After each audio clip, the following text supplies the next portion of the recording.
Welcome to Grit, the Real Estate Growth Mindset podcast, hosted by Brian Charlesworth, founder of Sisu. Sisu provides growth automation software for real estate. You'll hear stories from real estate thought and technology leaders, team owners, and brokers on how they grew their business in a rapidly changing industry. You'll learn how to transform your brokerage and teams into a high-performing and analytics-driven business so you have a new, durable, competitive advantage against disruption in your market. So let's get right into it. All right. Hello, everyone, and welcome back to the Grit Podcast. I'm Brian Charlesworth. I'm the founder of Sisu and the host of the show.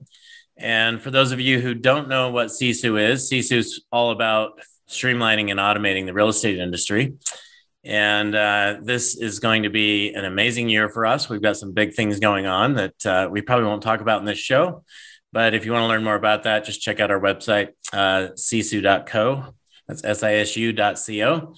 So today I am here with a friend and somebody who I respect tremendously, Ryan Flint. Ryan is just the rock star of the commercial real estate industry here in Utah. And I've been fortunate enough to have him be like our early user on Sisu, which has been great to see that we also are valuable for commercial real estate, which has not been our focus up to this point.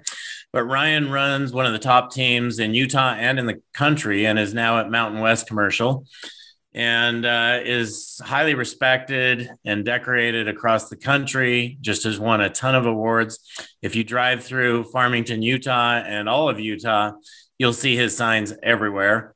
And he basically runs all real estate flows through him in the office center that we're in. So anyway, Ryan's also ventured out into some other spaces that I want to talk about today. He's just got a lot going on and want to learn more about how he differentiates himself in the industry. So Ryan, welcome to the show. Thank you for joining today.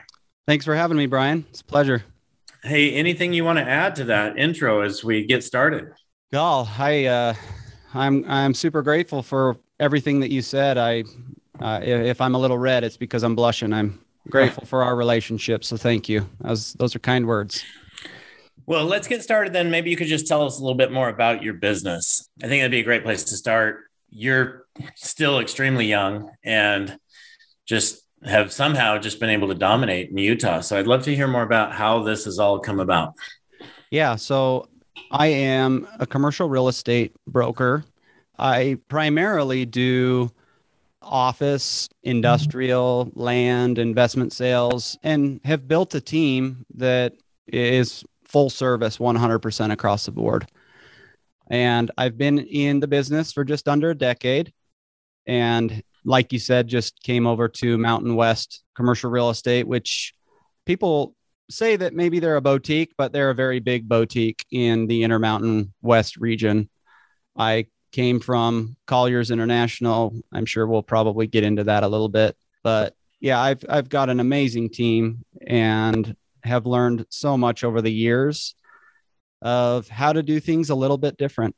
And it's propelled us into some very successful years and more importantly, some amazing relationships that we've developed over those years, like with your team at Sisu and those that you affiliate with. So the intro that you gave me was amazing. So thank you. So Ryan, you mentioned relationships.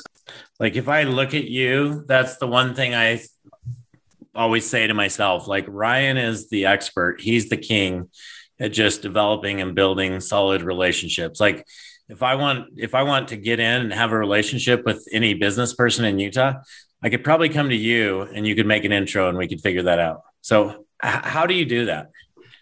Well, that's nice of you. If there's one thing that people ask me, where do you have your success or what makes you successful? It's 100% of the time, Brian, I tell people it's the relationships that I have. It's the people that I surround myself with. And that doesn't always come easy. One thing I was gifted with when I was little is a lot of the relationships that I had were with my friends' parents. I was always the one that was interacting with adults. So from a very young, early age, I was talking their talk. As I grew older and served a mission in Mexico and had to learn that language and really stretch myself. I learned to love people, and it was more than just getting to know them as a caveat to what can you do for me? It was more of how can I serve you? And the more that I have done that and had that focus, the relationships have honestly come very natural. The relationships in business it's important to me that it's not just one transaction or one consultancy. It's that it's a long-term relationship. We become friends. Look at our relationship that initially was just getting to know each other, see how we could help each other with Sisu or real estate or commercial or whatnot. And now, we could talk about almost anything and go hours and hours and hours without even talking work. And that's important to me. So one thing that's really important also, Brian, is when I give referrals, I hold my relationships very accountable. That if I give Brian Charlesworth a referral, he knows that he needs to be treated the same as if it was me, with love and respect. And that goes a long ways, because then that relationship becomes Brian's. And that's important to me too. Yeah. Awesome. Okay. So you've talked about this, maybe that is your differentiator, but what is it that makes you so different than the rest of the commercial world out there? Because you are. Yeah, for sure. So this is a long story, but I'll keep it pretty quick. When I got into the business, it was luck. I got in with a friend that took a chance on me. I wanted to get into the real estate field, but I wanted to do more of the companies. I wanted to deal with CEOs. I wanted to deal with corporations rather than sell homes. And that was the niche that I chose. Not that it was wrong or right. It was just what got me going. Mm-hmm. And when I got in, I learned very quickly that the commercial real estate brokerage community was pretty staunch. It was very competitive. There are a lot of, let's call them sharks. Some are good, some are bad, but it was eat what you kill and just tenacious out there. What I didn't see was a good customer service base. That was really hard for me, because I grew up being around my dad and my mom that were just so giving, and everything was customer service. Everything was about doing selfless acts for others and not about just your own gain. And so when I got into the commercial real estate world, I thought to myself, this might be tough, but maybe there's a way that I could change the way at least I do things. I can't change the whole commercial real estate brokerage game, but I can maybe do something that's different. Every one of us have our niche, whether it's doing warehouses or office or retail or, drive-throughs or land, whatever it is. Well, being up north in northern Utah and starting out so small and on my own, I had to take on whatever I could to make ends meet. And some of those were small land deals. Some of them were small little incubator industrial flex buildings that were just a couple $100 at most commission. And I thought to myself, okay, I will hone in on whatever my niche is when it comes to the side of the business I do, whether it's industrial office, but more than anything is I want to change the way that customer service is. I want to be known as the guy that people can go to without any obligation on the return. So I just started branding myself that way. And instead of having the idea, I thought, hey, I'm just going to start implementing it. I have nothing to lose, but I have everything to gain. And so I just went to work and started to treat people with love. I took every assignment that I had, whether big, small, or even just a consulting fee, as that. I focused on what can I do for them and not feel like they owe me anything in return. And one thing led to the other, and it just started to work. And I feel like I pioneered that effort here in Utah for sure. In about 2015, 2015, maybe 2016, I came across an individual in Phoenix by the name of Jonathan Kaiser. He has his own brokerage called Kaiser. And getting to know him, I reached out to him because he was running his business off of customer service and selfless acts. And reading his story, he came out with a book and it just hit home with me. So instead of just implementing what he had in his book, I thought, man, him and I are so much alike. Again, I have nothing to lose, but I'm going to reach out to him. I reached out to him and he invited me down to Phoenix, and I spent a couple of days with him. And what's so amazing is he just welcomed me right into his house. I stayed at his house and we started sharing our visions together. He had opened up a brokerage that was set strictly on helping others and service. And I took what he taught me, being one of my mentors, and implemented even more in the business that I was doing here in Utah, which escalated, beyond that. But, how long ago was that you went down to his house? Oh, it was probably 2015 for the first time. Okay. And so I had been in the business maybe, 3-4 years at that time. And, when you surround yourself with people around like Jonathan, it was not just a sales pitchy type of conversation. It was so raw, so authentic. It was so beautiful the way that he treated people. And I saw it firsthand just hanging out with him, going to meetings, seeing clients come in, the way he treated his own staff and brokers. I thought to myself, oh my goodness, I want to be that type of broker. I want to be that type of leader. Because initially in the brokerage world, when I got in, I kept saying to myself, I want to be the exact opposite of how I'm treated right now. How do I do that without any power, without any say? And when I started implementing not only my own way of customer service and helping others, but then coupled with what Jonathan Kaiser taught me, my business just started to boom.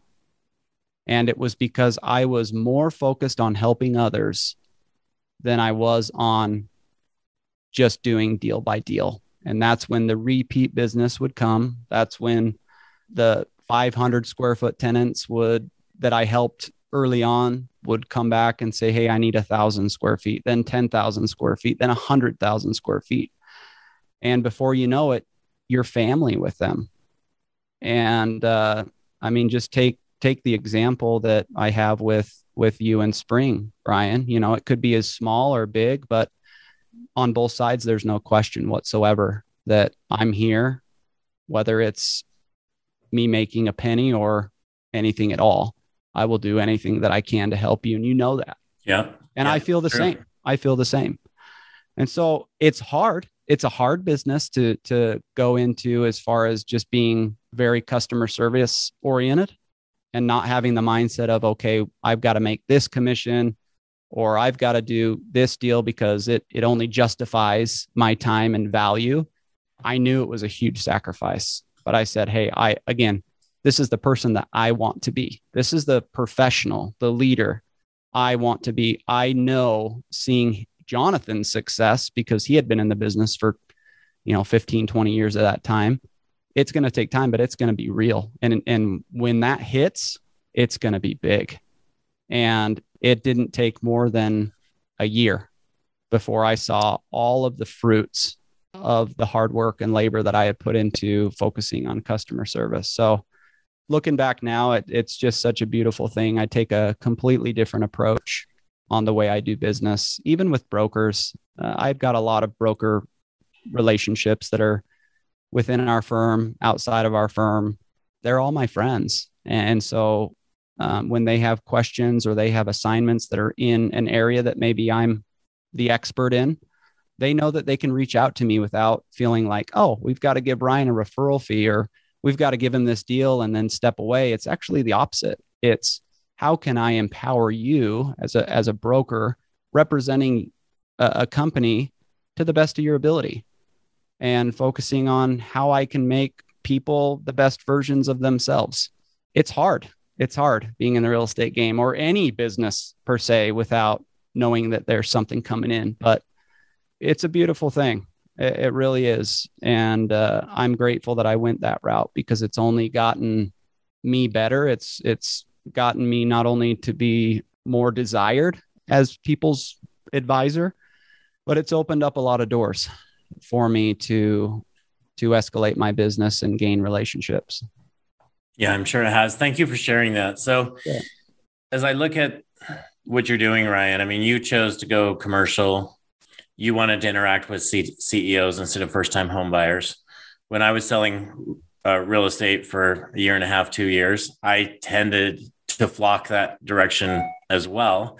Spring had me focusing on listings, but I was also what that ended up being was a lot of those ended up being commercial land deals or, helping people do storage units or whatnot. But I don't think it matters which industry you're in, whether it be commercial or residential. If everyone could adopt what you just shared, like everyone's success is going to go through the roof because people feel that. 100%. 100%. When you have that trust and you have that relationship, it's so easy to just communicate clearly with your clients and your friends. So many times us real estate professionals or just people in general in business sometimes get caught up in telling their clients what they want to hear just to save a relationship, to save a so-called assignment or listing in real estate. And the beauty of it is the authenticity that comes from customer service that's built up through trust over time, that when those hard conversations have to come, they're actually really easy. And you can portray the message of what they need to hear or how they need to pivot on making their property better. That's probably been the most dynamic or powerful thing in what I deal with, because I'm dealing with mostly very educated, sophisticated people. It's more of a financial decision, an economical equation rather than a super emotional buy like in residential. Mm-hmm. And so being able to just be honest, given that they know it's out of a good sense of your heart, it comes from that customer service for sure. So what would your advice be on residential? A lot of our listeners happen to be in residential. So, I mean, obviously, like it is such a difference because in residential, it's usually just an emotional decision, right? There's no business logic behind it. And over on the commercial side, it's all business, right? And they're not emotional about it. It's just a business transaction. That's right. And don't get me wrong, there are some emotions about, different cities or visibility. Every sector of commercial real estate is different. But when you're dealing with investors or developers, of course, there's a little bit of emotion, but it's mostly just an economical equation. What I would encourage the realtors or the residential brokers, agents is to think outside the box and be creative. What clients want, what people want is authenticity.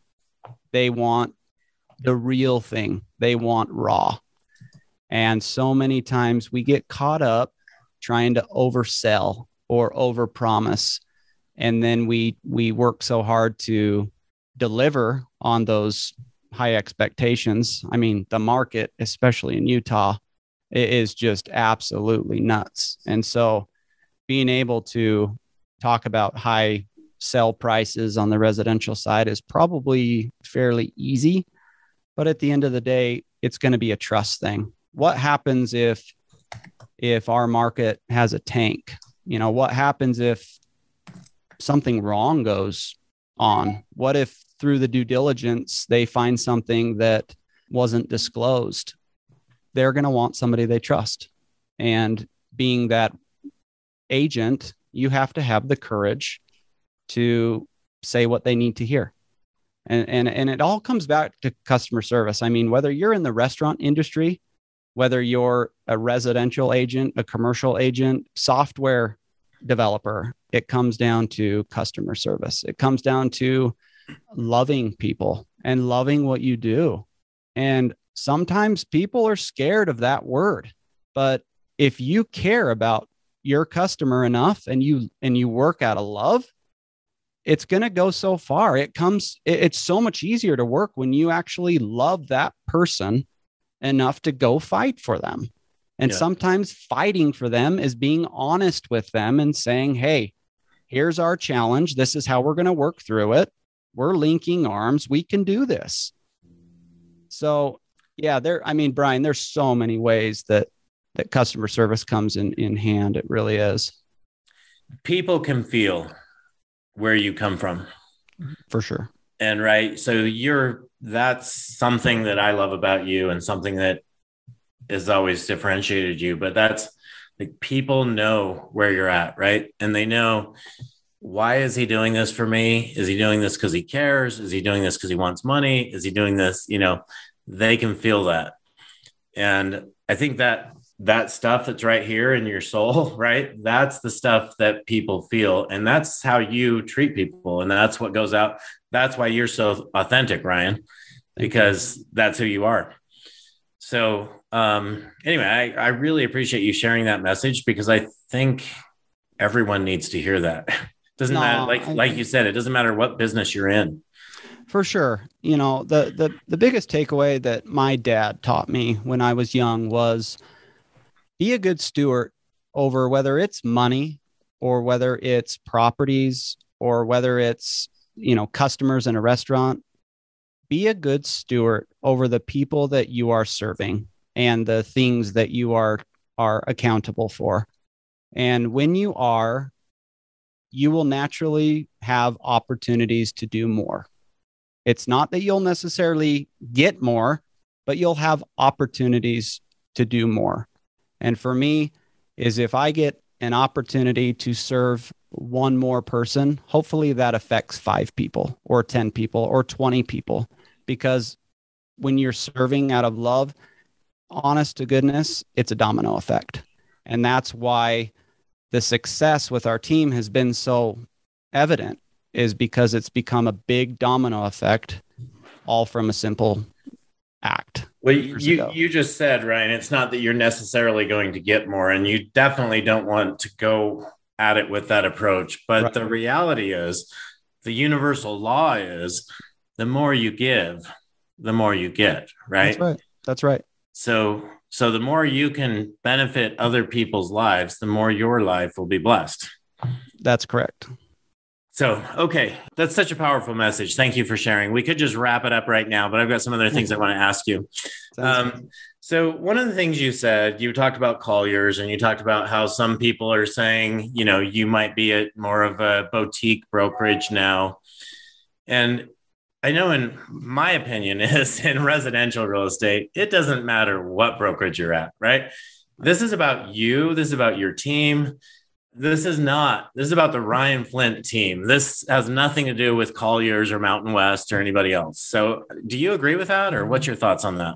I 100% agree with that, because to be very transparent, it was very hard for me to leave my Colliers family, because they didn't do anything wrong. I did not do anything wrong. It was just a formality and a contract, and that was it. And so I could have easily taken it off into left field and made up all these things and vice versa. And it's just, that's not important to me. I realized as I was making the transition that, and talking to my clients, whether it's listings or assignments, and giving them the opportunity to choose, it was very evident that it doesn't matter what brokerage you are at. It doesn't matter what jersey you wear. It all comes down to them having trust in you as a professional, knowing that, okay, if you can continue doing the work like you've done time and time again, then I don't have to worry about it.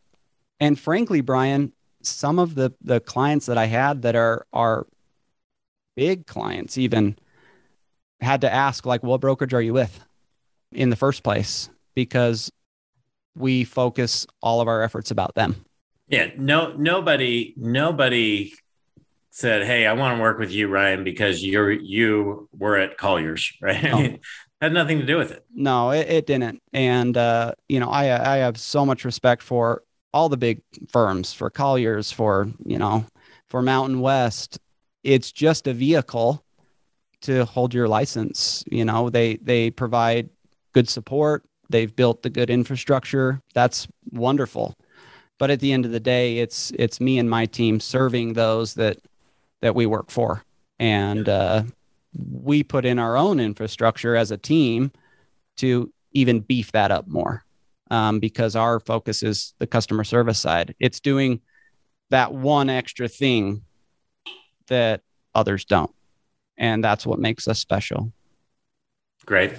So I want to talk technology for a minute. Okay. My observation, and that obviously doesn't mean this is correct, but my observation is in speaking with some of the heads of technology, or let me just say commercial brokerages, it seems like they have some great technology at the head. Maybe they're spending money on Salesforce or things like that, which is not being done in residential. But if I come down to the team level, I see that in residential, so many of them have CRMs and they have things, Sisu, and they have e-signature platforms, and they have, the list goes on and on and on. They have, most of them usually have like 5 to 7 platforms right now. Right. Sisu is focused on getting that down to 2 or 3. But my observation in commercial is that spreadsheets are still within a team the number one technology used. Now, tell me, am I wrong there, or help me with this, Ryan? I don't understand. No. If you've been enjoying Grit, please help us continue to grow the channel by leaving a 5-star review and sharing it with a friend. Now back to Grit. Oh, here we go. So I'm disclosing that I am trying to help the commercial brokerage community, but to be frank, it's very old school. It's very commercialized. You're right. If you look at, we kind of get the rap of, the profile pictures that you see online or from the 1980s, and some of the updating systems or software or CRM systems that teams use are just, they're old and outdated and slow and not up to a certain technology, right? They're definitely not team focused unless you all use the same login, which, thank goodness, Salesforce and a couple of others have tried their best to help commercial real estate brokerages, but it's more of a bulk type of focus. Hey, can we get the 150, 200 licensed agents on our program? We'll give them the 10 or 15 tools that they need, and then they can figure it out themselves. Which again, Brian, they're not going to do it. They're not going to do it. They're going to hire an admin, and trust me, been there, done that on several different platforms throughout the years, because we're constantly trying to evolve on how we can be better. And what I've realized is it's good for about 2 weeks, and then it kind of slips through the cracks. You have other priorities. It's just hard to follow. And so years ago, it's probably been since probably 6 years ago, 7 years ago, I was just, a junior agent trying to figure out my way. And that was one of the things, being an organized person, not only in my thoughts, but in how I tried to take care of my clients and all the paperwork that commercial real estate has, was there's got to be something that's more streamlined. I had tried, like I said, 3, 4, 5 different services, and certain brokerages have contracts with certain, Salesforce or Client Look. I don't even know, to be honest, what they are. But what I realized was that the way I did customer service was not even close to our CRM system or tracking or technology. And so grateful enough, I found you, and you said, hey, this is working like crazy for teams on the residential side. Let me show you, and let me show you how easy it is for it to go the commercial real estate route. Because in commercial real estate, we spend so much money on our support staff. It's a lot different than the residential world. A lot of my residential real estate agent friends have virtual assistants. I could never do that. Never, ever, ever. I have to have somebody here manning all of those documents, all of the due diligence. It's so much more tedious. I mean, we're talking a lot more, not necessarily volume, but transactional pricing. And you have the sophistication on the other side of the table rather than just somebody emotionally trying to buy a house in a neighborhood that can close in 5 days. But looking behind you, I mean, that Sisu TV is exactly what's circulated in our office. And the beauty of it is we have to evolve in every aspect of our business, especially in the commercial real estate world, to where it's geared towards teams. If you read everything in real estate, it's all going towards teams. Yep. You know, it's not an individualized game anymore. And those that are kind of on their own get left in the dust. And there's no way they can compete. No, they can't compete. And I don't mean that, you know, any negativity to that, because we've all been on our own. We've all tried it, but it just doesn't work like teams does. And that's what Sisu does so well, is not only can we see every document to every deal, but our clients can see it real time. Hey, what's going on with my property? What updates, what offers, what LOIs, what interest, what showings have we had this week? Who's showing it? What kind of financials do they have? All the way up to, hey, let's play a game in our team and see if we can, you know, make X amount of calls and have X amount of engagements to new clientele. And it's just, we've just realized so much that technology is, we're a couple steps behind the residential, and it needs to evolve with something like Sisu, or it's just going to continue to be that old school mentality. So are you telling me we should put some focus into commercial? Is that what you're telling me? Absolutely. Because it's, you know, we've been on your platform for a little while, and you know, you and I talked, hey, let's see how it goes, but it's been amazing. And anything that I've had needs for, as far as maybe a section in there that's not focused on commercial, your guys added in pretty quick. I think the biggest challenge that we have in commercial is the lack of education, Brian. Again, I don't mean to keep beating the word on old school, but the mentality is pretty old school, and it needs to be a little bit more hip and fun, and also affordable, because some of these bigger groups, they're very expensive if it's just a few licenses.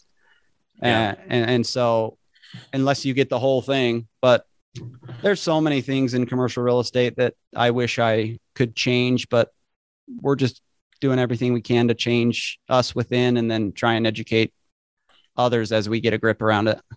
So I have one other question around commercial real estate, and then I want to talk about some other areas with you here, Ryan. Okay. But an observation I have is, if I look at residential real estate, you know, we work with a couple thousand teams now, and over half of those are run by women. Okay. If I look at commercial, I don't see that. Am I missing something, or is commercial still like a good old boys club, or what's the situation there? I don't see as many women in commercial real estate as I do residential. And I mean, there's some powerful women in residential real estate today. Yeah. And that, you know, that's a really good question, in which I've talked a lot about it to my peers and on some of the stages that I've been on. Is I have a lot of friends that are women in residential real estate, like your wife, Spring. She's a powerhouse, and it's evident that the power that you feel when she speaks. Commercial real estate has always had a stereotype of being intimidating, of being scary, and it's not. There are women in commercial real estate as brokers and executives that do outstanding. And I'm sure there are. Oh, there they're such powerful women. And I always encourage that to grow. We need more powerful women in commercial real estate. And in my team, in our brokerage, and some of the relationships that I have with women in the business, is doing everything that we can to empower them to become more, to say more, to talk more, to teach more, and put them on a pedestal to shine. So many times they're just put in roles of being administrative assistants or licensed agents or runners or operational people. And those women that have kind of stepped up and showed their leadership, they are so much respected. And a big goal of mine is to empower more women and empower more leaders within the commercial real estate world to look at bringing more women to the table. I think it's they bring a whole different dynamic. There's got to be a certain type of person, right? It's not a passive type of business where residential can be, but those that excel, like Spring and some of her friends that do very well in that space, have the personality and the demeanor of natural leadership. It's just getting them into that next phase, or if something, there's just not a lot of people interested in taking the leap of faith or the courage to get into commercial. Because when I do recruiting or I talk to people about commercial real estate, or they ask, I always feel like there's some sort of intimidation or, oh, it's too big for me, or it's scary, or I could never deal with business owners. And you know what, they're wrong. It's just they need a little bit more confidence, men and women, to have the courage to do that. But also, that's, maybe we're going to go there here in a minute, but that's where the next step of my life is helping educate, not only from a technology side in commercial real estate, but from a team side and from a leadership side, whether men or women, and empowering them to be the best versions of themselves in whatever they want to do. Obviously, my niche is commercial real estate, but yeah, we need more of them. Long-winded answer, but yeah. It sounds like it's just a little bit behind. I mean, I think at one point residential was that way, and now it's kind of dominated by powerful women. Ryan, you started to mention what your vision is, but I know you do a lot of consulting, or I see you on stage a lot now. So you're out there being contributing, giving back to the community. What is it that motivates you to do that? So that's a great question, and I appreciate that.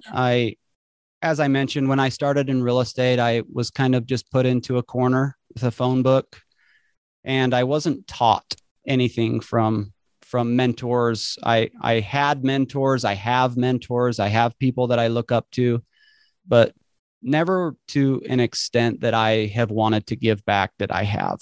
And when we talked about customer service, it was, man, if I can pioneer this, I can pioneer on how to be a good leader or mentor when people want to get into the business. When we're talking about women, it just takes one, Brian, and there's a couple out there that are super powerful, but it takes a woman to be a leader, but she's got to get there somehow, some way.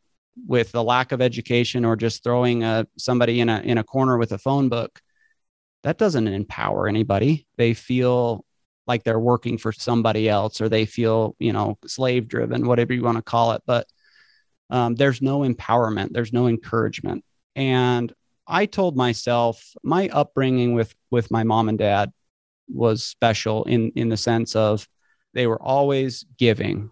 And so if there's one thing that I learned in my life was the humanitarian, call it customer service. I always talk about that.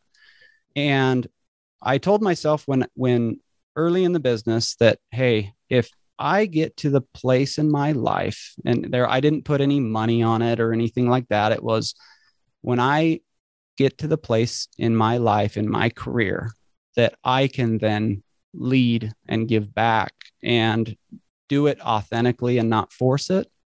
That's what I want to do. So when you see me speaking at events or on stage or on certain platforms, it's out of the goodness of my heart wanting to give back.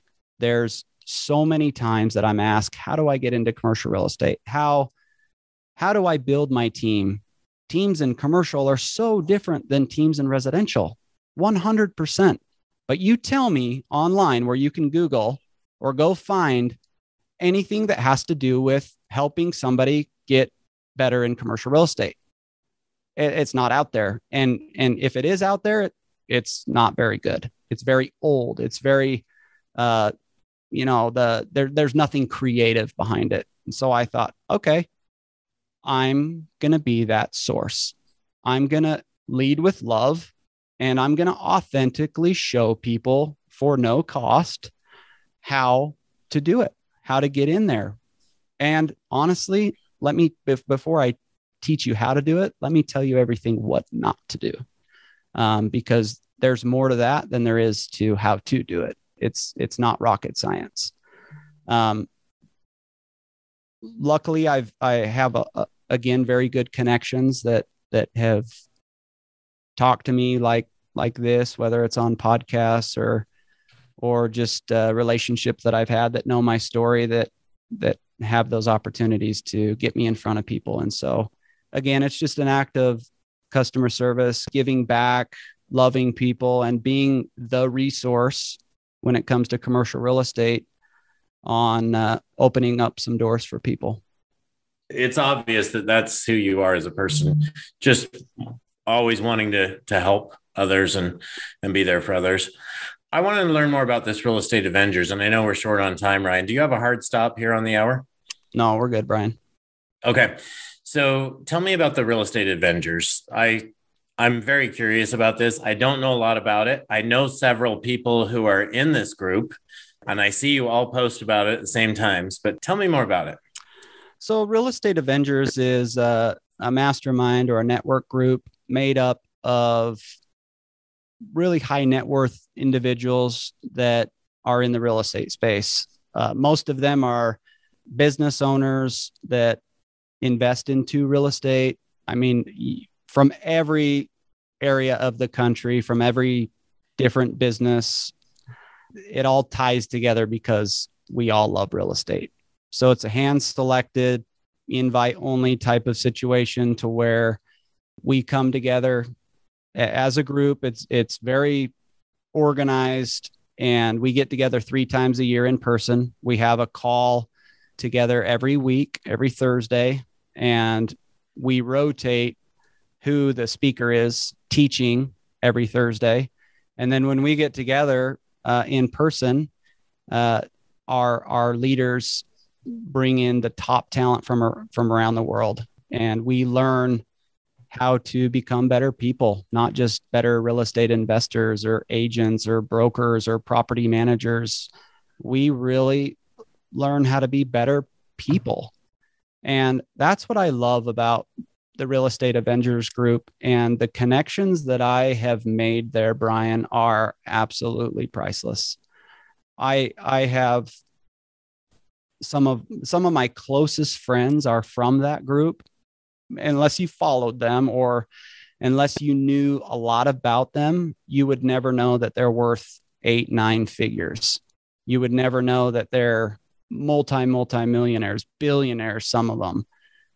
And it's because in that group, you get the raw, you get the authentic, you get to see them want to serve me, the little guy, as if I was their best friend.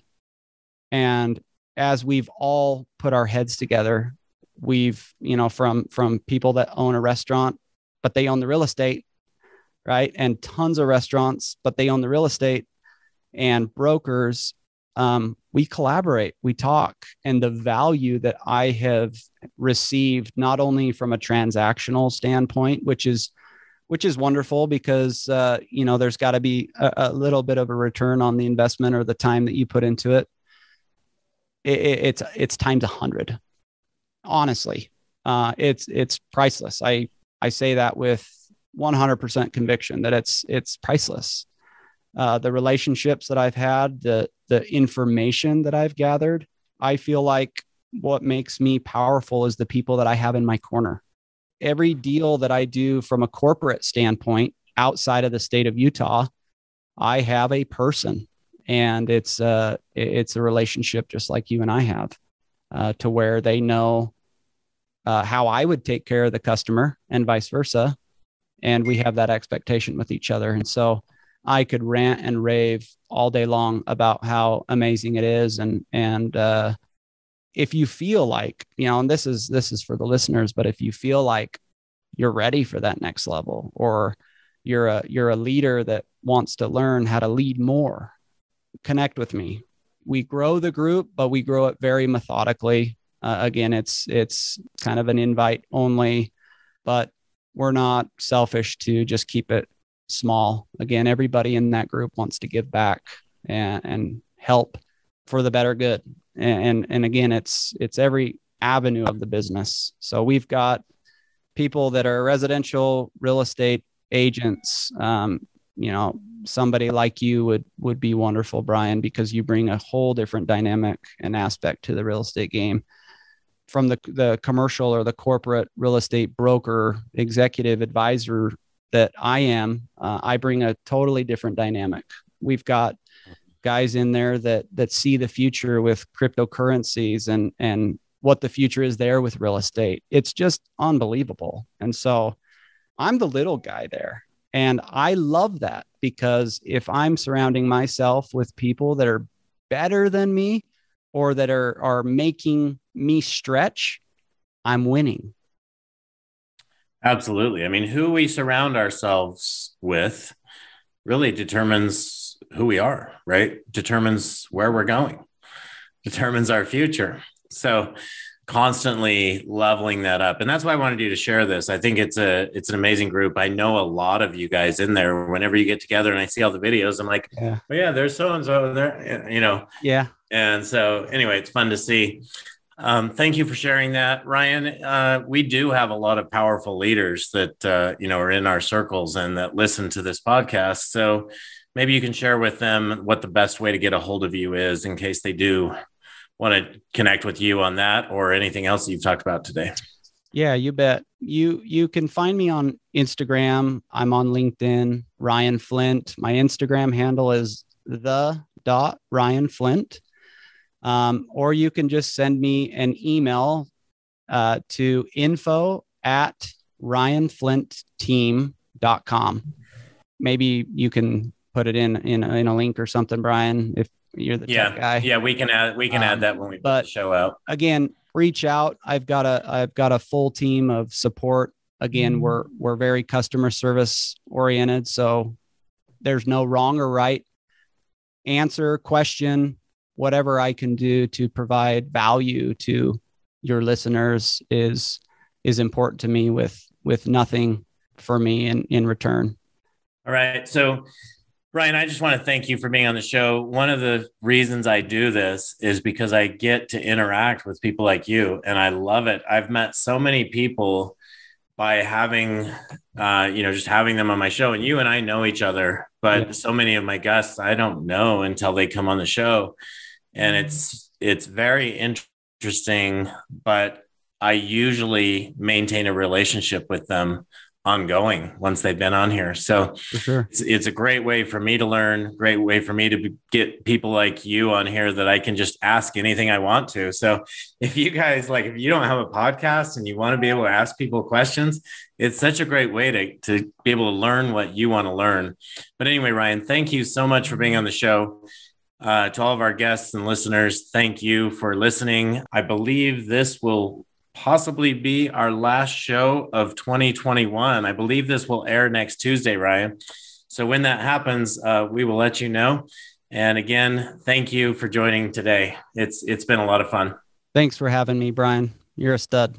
Love you, guy. Thank you for joining us on our podcast. If you have an interest in a free 7-day trial of Sisu, go to sisu.co. sisu.co. make sure that you use the coupon code GRIT, that's GRIT, to waive all your setup fees and receive a 10% discount on your subscription. If you enjoyed listening to this podcast and want to subscribe, search GRIT, the Real Estate Growth Mindset, on iTunes, Spotify, or Podbean. And with that, we'll catch you next time. Take care.